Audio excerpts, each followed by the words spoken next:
और लखनऊ में बजट को लेकर व्यापारियों से बात की हमारे संवाददाता संजीव सिंह ने। निर्मला सीतारमण जी ने आज जो है आम बजट पेश किया है। ये बजट जो है व्यापारियों के या फिर उद्यमियों के कितने हित में रहा है ये जानने की कोशिश करेंगे। हमारे साथ कुछ उद्यमी और व्यापारी वर्ग के लोग हैं। आज का जो बजट पेश हुआ आपको कैसा लगा, क्या उम्मीद है? आज उत्तर प्रदेश आदर्श व्यापार मंडल के पदाधिकारियों ने बजट को पूरी पैनी दृष्टि से देखा, लेकिन व्यापारियों की निगाह में ये बजट आज तक के इतिहास का सबसे फेल बजट है। व्यापारियों के लिए इसमें कुछ नहीं रहा, लोग के लिए इस बजट में कुछ भी नहीं रहा। वित्त मंत्री न ही आम आदमी के लिए कोई इनकम के टैक्स के स्लैब में परिवर्तन किया। तो आज के ये बजट व्यापारियों के दृष्टिकोण से बहुत ही निराशापूर्ण है। कॉर्पोरेट टैक्स हटाने की बात कही गई, 15 से 12, 18 से 15 करने की बात कही गई है। कॉर्पोरेट टैक्स में अगर छूट की गई तो इसमें जो भी बड़े जो व्यवसायी हैं उनको फायदा होगा।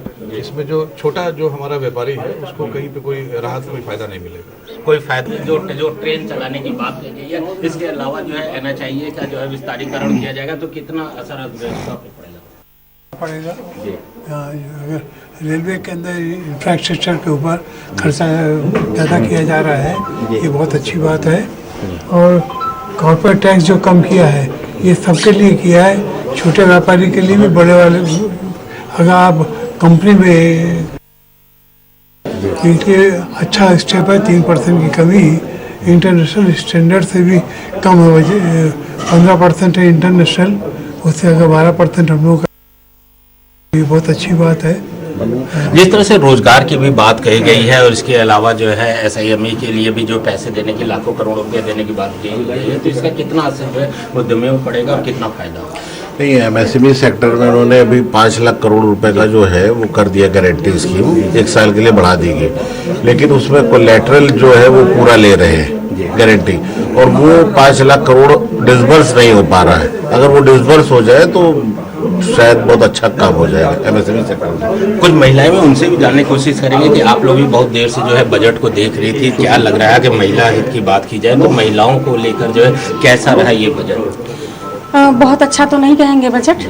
ये इन्होंने जो 200 आंगनबाड़ी खोलने का काम किया है, ये बहुत अच्छा सराहनीय काम है। मेडिकल पर भी इन्होंने बोला है कि हम काम करेंगे। देखने वाली बात ये होती है कि जो योजनाएं आती हैं वो धरातल पर कहाँ तक की प्रभावित होती हैं, आम जनता को कहाँ तक इसका फ़ायदा मिलता है, देखना ये है हमें।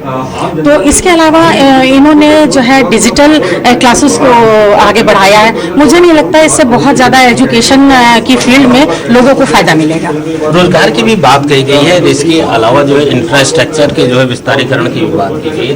क्या लगता है और इस बार का जो बजट है, क्या लग रहा है कि चुनावी बजट है या नहीं? ये चुनावी बजट जो भी इनका है, लेकिन ये आम जनता के लिए तो बिल्कुल भी प्रभावशाली नहीं है, क्योंकि इसमें एजुकेशन लोन में इन्होंने कुछ भी नहीं, क्योंकि एजुकेशन लोन आदमी लेता है इसलिए क्योंकि वो अफोर्ड नहीं कर पाता है, नॉर्मल अपनी इनकम से नहीं कर पाता है, लेकिन उस पर भी अगर इंटरेस्ट होगा तो कैसे आदमी सर्वाइव करेगा। और इनकम टैक्स स्लैब में भी इन्होंने कोई राहत नहीं दी।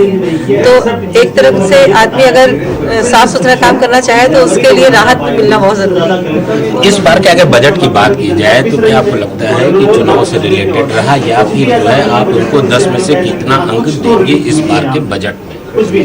देख लिए सब लुभावने बातें हैं, हमारी तो नहीं समझ में आता है। देखिए, आप जैसे पॉइंट की बात कर रहे हैं तो मुझे जहाँ तक कि लगता है कि 10 में से 5 देना चाहिए, क्योंकि जो चीज़ इन्होंने बोली है कि हम लाकर देंगे, अगर वो चीज़ें धरातल पर प्रभावी होती हैं तो मुझे लगता है कि कहीं ना कहीं एग्रीकल्चर को जो बेनिफिट मिलेगा वो उससे हमारे देश की इकोनॉमी पर असर पड़ेगा।